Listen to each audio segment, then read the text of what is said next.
Boy, we're in luck today. I found a patch of 1, 2, 3, 4 different kinds of ferns all growing together. So let's have a look at some of these different ferns.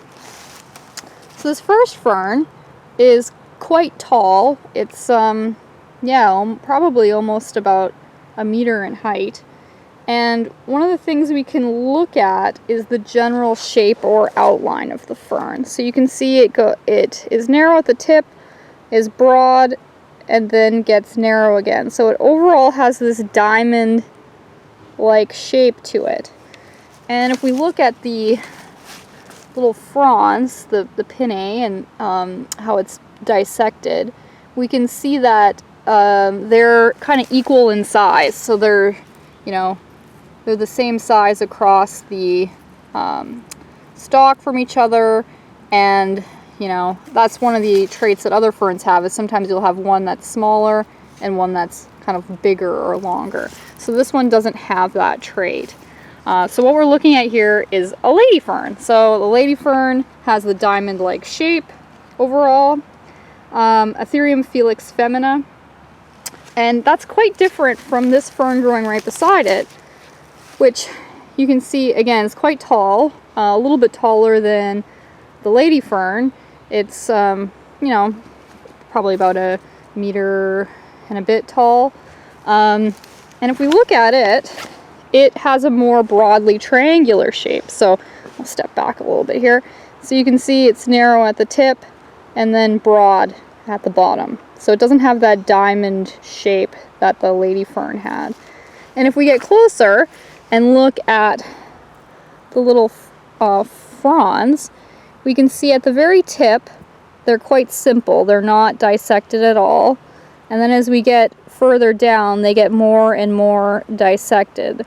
So we have more and more little leaflets happening, or pinnae as they call them on a fern. So up here they're very simple, just smooth, rounded, and then here they get more complex and more complex as we go down the stem. So even here, as we can see, these ones, let me just point it out here, have dissected again a further number. So that's a trait of this particular fern, which is called a bracken fern. So they're quite common, especially disturbed sites. They can grow really well and kind of take over. And when they go dormant in the winter, they tend to stay fairly intact, versus the lady fern sort of melts into nothing. Beside it here, we have another fern, the sword fern.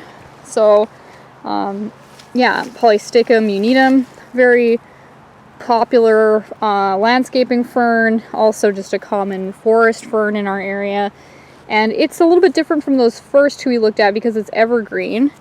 And one of the things we can look at that's unique to this particular type of fern is these little extra protrusions at the base of each frond.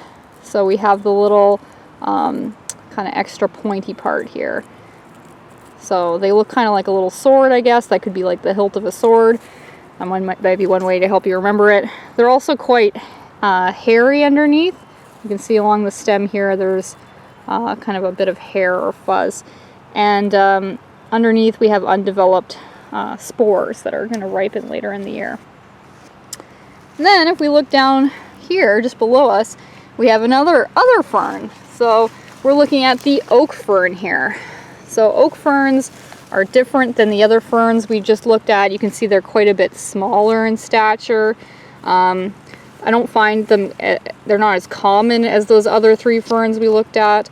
And they have a slightly different shape. So you can see they're more triangular, sort of more similar to the bracken fern, but a lot smaller. But they have a breaking point right here where you can see there's 3 main stalks. So one comes out this way, and then there's 2 in the other directions. So that's a difference between the oak fern and any of the other ferns we've looked at, that has this kind of major division point here.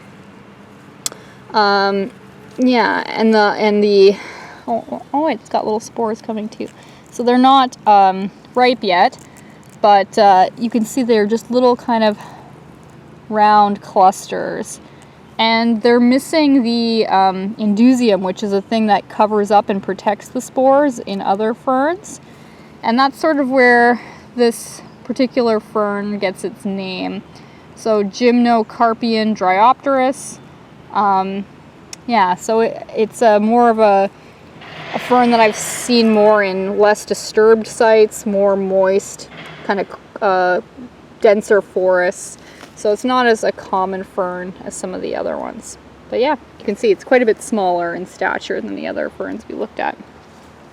So yeah, four ferns growing within a few feet of each other. Lucky day.